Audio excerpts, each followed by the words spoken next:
It's your boy 100. Today's video is a little different. It's off topic for cars again, but I have some cracks in my fireplace and I'm going to repair those. Now I know I should replace them and I'm going to, but it's so difficult to find these panels the right size that I'm just going to take my time, find them when I find them, but in the meantime I'm going to do a temporary fix by repairing them with this mortar. Now I got this fireplace mortar from Ace Hardware, like $7. Man, you can't beat it. And this is like, I mean, it's rated 2,000 degrees, so it's gonna be fine. I'll let you guys watch me go ahead and fix these cracks. Give you a close up.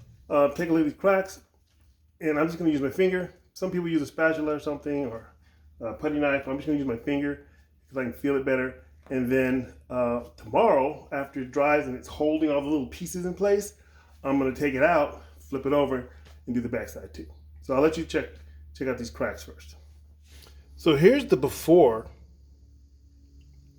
of my cracks. Here's a close-up, what they look like.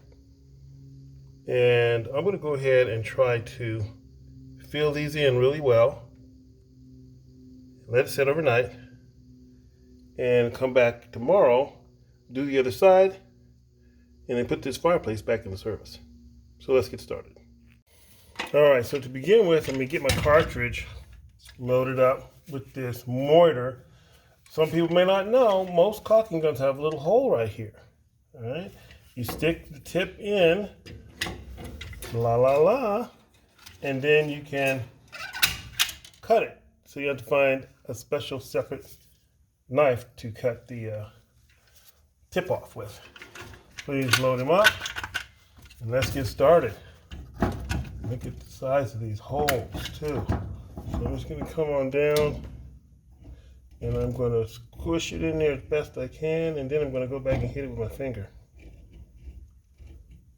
And let it set. Look at that. And then I'm just going to, I have a nice crack on top too. Try and push it into the crack. I don't really care about aesthetics that much. And you do that everywhere. I'm not gonna make you watch me do this whole thing, but you get the gist of it.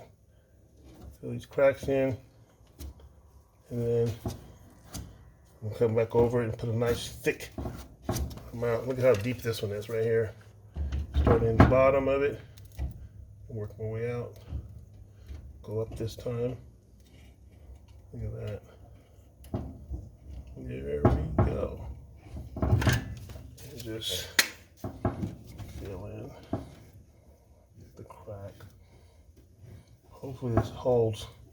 I may not take it off and do the back because I think this might not hold, and I'll just crack and mess up what I've done. I think I'm just going to put 2 coats on the front. And I see how fragile it seems to be. Just going to leave it be.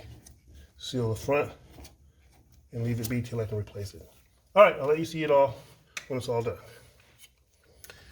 Okay guys, here it is, all done.